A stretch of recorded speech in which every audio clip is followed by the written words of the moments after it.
senhores, jovens, crianças.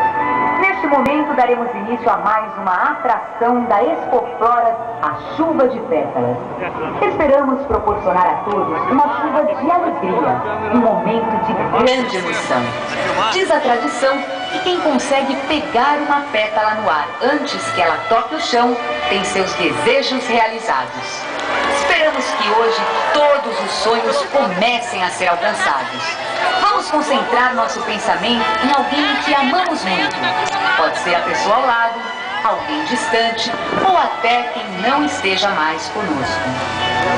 Que neste momento a energia que vem de dentro de cada um de vocês nos leve à realização dos desejos contidos em cada pétala colhida no ar. Levantem as mãos, sintam a música e deixem-se levar pela emoção.